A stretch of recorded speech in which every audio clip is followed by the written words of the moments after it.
balance.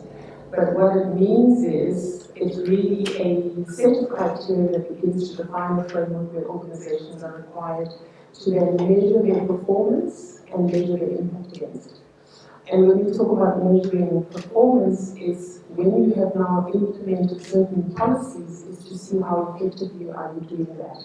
So if we talk about environmental performance, we may look at to what extent is the organization looking at maybe waste management, to what extent is it minimizing its footprint, if it's an infrastructure project, etc., from an environmental perspective.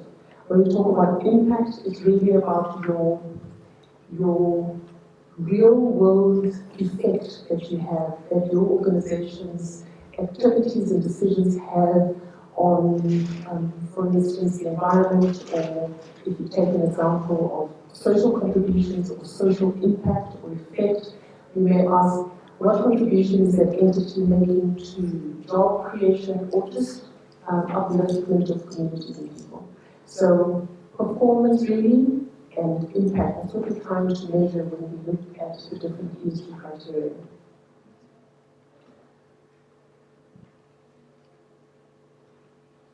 So considering that it's measurement of performance and impact, there is a great focus on monitoring and reporting.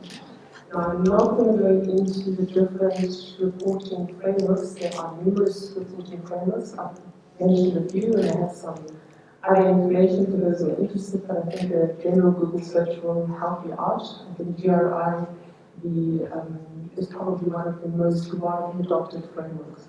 And I don't think that should be the focus of the discussion. I think it's sufficient for this purpose to know that there are various reporting frameworks, and they're adopted by various institutions based on specifically what they offer for their organization and their ultimately their sustainability goals. So, bringing it to the boardroom then, if you have ESG criteria, what it effectively is you begin as the board to look at risk and compliance around those topics.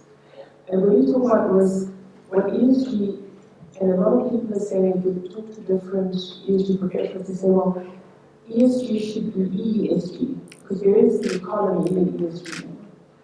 And my view is the economy is the cornerstone, it is the center, it is why we do business, right? So that's the economy.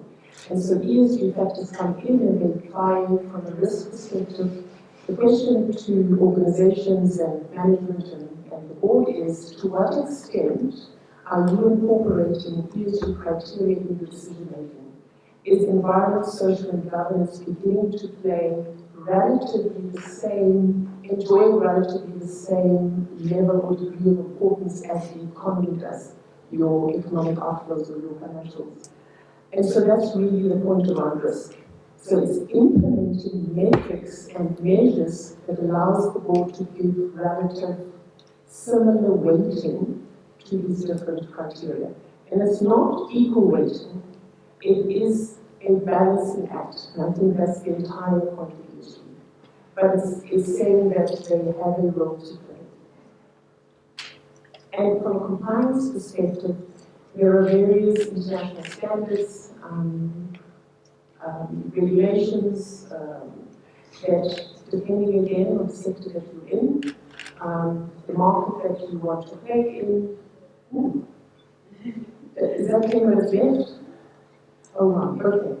Or the sector that you want to play in, etc., that will tell you what compliance, is about. So that monitoring and reporting is about making sure if you are, in the case of Hyphen, operating in a very environmentally sensitive environment, IOC performance standard 6 on biodiversity is going to be key, making sure that you are in compliance with that.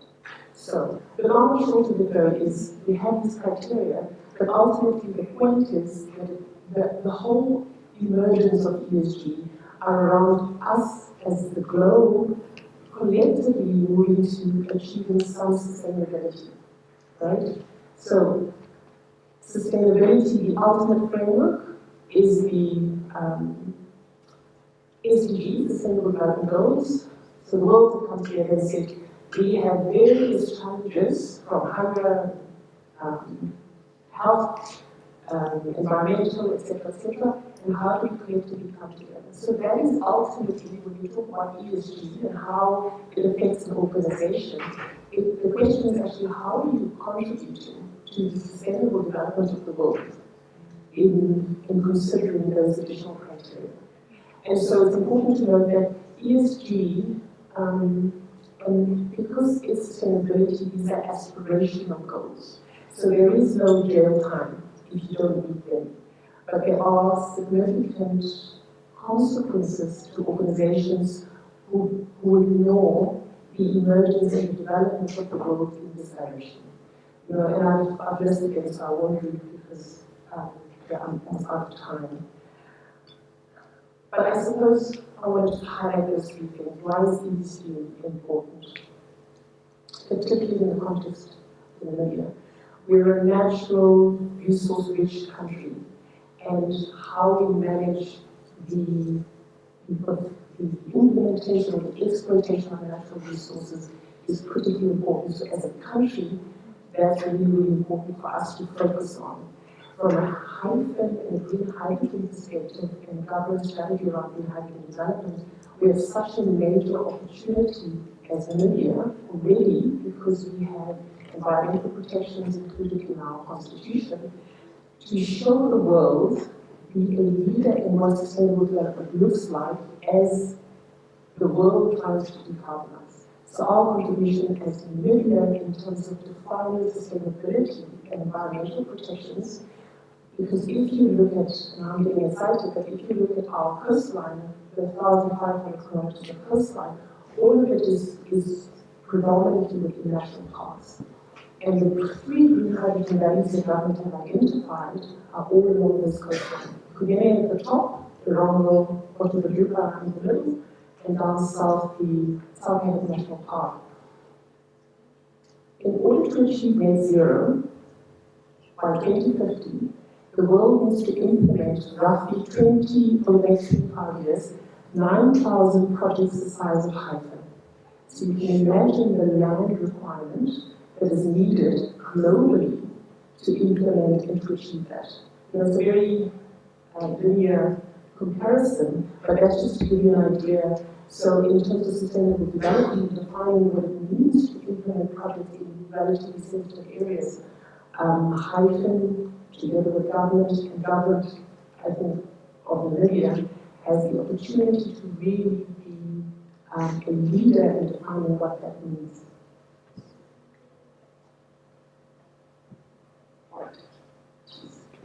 Okay, very, very briefly, this is the Hyphen project.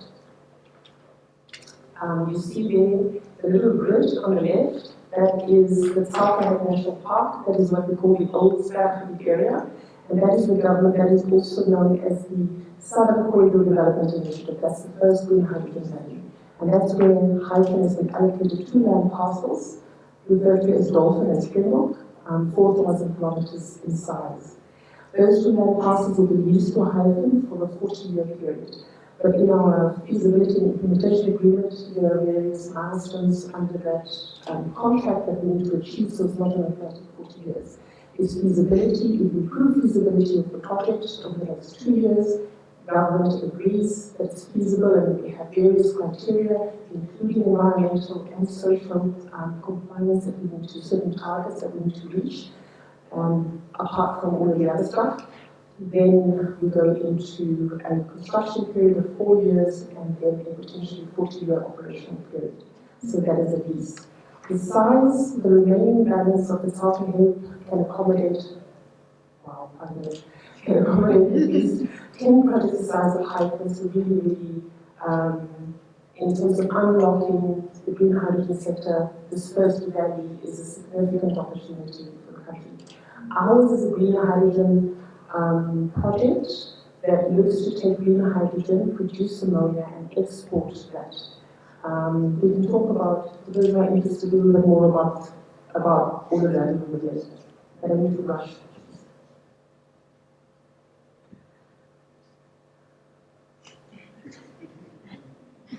This is the Hyphen project. Okay, I'm not going to tell you. No. Toni, let's take an extra 5 minutes. Thank you. Can you guys want to know, just, maybe there are people who still don't know what green hydrogen is? Should I just quickly? Okay, alright. So this slide is an oversimplification of the project. The three columns represent the geographical locations of where our infrastructure will be built. So the SBI talks about the land parcels that's in the park. In between is all the infrastructure will connect the assets in the park to what will be in the rivers. So basically, if you start at the bottom there, you see the different lines. Oh, sorry.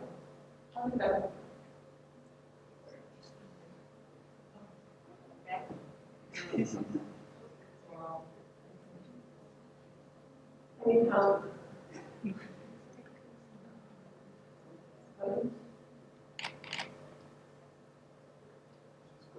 Technical support.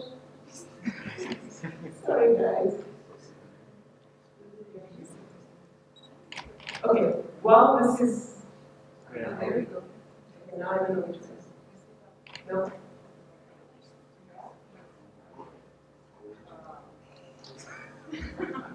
All right, let me just. Let me just explain to you what. And now gently. Okay. I'll put it up. All right. So the yellow lines represent the flow of power and renewable energy power. Blue, obviously, the water, and the green is the green flow, the green hydrogen, and then the purple is the flow of ammonia. So if you start at the bottom, you'll see we have the desalination plant, and you'll see the yellow lines. It's a pretty integrated kind of island project. So we will be powering with the generation, with the wind and solar that we'll be generating, will be powering the desalination as well. So you basically take seawater, you put it through the desalination, and it's oversimplifications. You demineralize it to have all the salt and the minerals. Now you have relatively clean water. We pump that 70 to 80 kilometers into the park where the electrolyzer will sit. The electrolyzer is a very sophisticated piece of technology that basically takes the water and we take the renewable energy that the power, and you put an electric current through the water. When you do that, it splits the water into hydrogen and oxygen. We release the oxygen, we capture the hydrogen gas, we pipe that back into that 70, 80 kilometer pipeline to the coast, and the coast there is another piece of technology, air separation unit. It takes nitrogen out of the air, it combines it with the hydrogen gas, and we produce ammonia in another piece of the ammonia synthesis facility. And then we take that liquid ammonia and we export that. So in a nutshell, that's what it is. This is on last, which is fantastic. Alright. I'm just going to, this is the high-level timeline for the Hyphen project. The first line is important because it speaks to our environmental process, which basically relates or links back to our discussion today. Hyphen only has environmental clearance for the installation of lead masts, and the lead masts are just really tall towers with specialized sensors to measure the resource, so the wind, the wind and the sun. So we'll be looking at how the wind behaves, how high does it blow, how fast does it, etc. And that's basically to design our turbines according to the conditions there. So that's what's happening at the moment. The ESIA is our full environmental and social impact assessment. That will only kick off next year. The contract is not yet effective. We are in what we're calling a preliminary period, which is the first 6 months. It will become effective toward the end of the year, and also provided that we've achieved all of the different milestones that were intended to be achieved during the preliminary period. Then we go into 2-year feasibility. And so all of the engagements around environmental compliance and engagements with communities and grievance mechanisms that we need to have in place to try and resolve concerns, issues, conflicts that community members and others may have around the project, all of that will basically run over the next 2 years from kind of early 2024 for a 2-year period.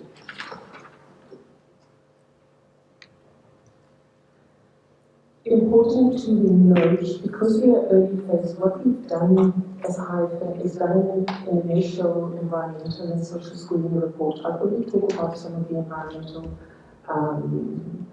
approaches that we've identified.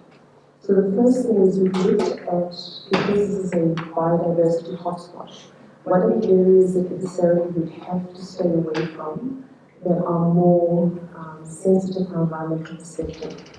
So you may know, depending on your background, that obviously closer to the shoreline, you have fog coming in. That means there's more water and more opportunity for plants to grow along the coastline. So closest to your coastline, you basically avoid that entirely. You would also avoid kind of high-lying areas. We're now doing assessments for bird, and typically in some cases we also do bird and bat migration. They fly in a particular path, typically on a particular path, and so ultimately the location of your wind turbines, basically you can design around flight paths of birds and so on. So there are various ways in which various studies, particularly scientific studies that we have to undertake over the next 2 years, that have already done some indicative planning around identifying where are these kind of key areas to avoid. And so at this stage, although we have a project, the two sites are 4,000 kilometers, 10 kilometers in size, as I've indicated, the indicative design at this stage looks at only implementing or using about 10% of that land area. And maybe what I can then just say on a social perspective, as a concluding, Grace is standing up, as a concluding remark is, Hyphen has also taken great care in looking at the social component. Government initially asked in the RFP for corporate social, asked us what our contribution to corporate social impact would be, and those were two requirements around fiscal, but also specifically socio-economic developments around employment and procurement. What we've done together with government is extended the framework quite significantly to add these additional elements. So we said we are cognizant that Namibia doesn't have the skills or the skilled professionals yet, or sufficient companies to be able to provide what we need. And therefore, in order for us not to pay lip service to the idea of maximizing Namibian participation on the project, what we have to do is introduce capacity building elements. So training for people and enterprise and supply development for companies. And so we ended up with a very broad framework that intends to address the social that is under ESG.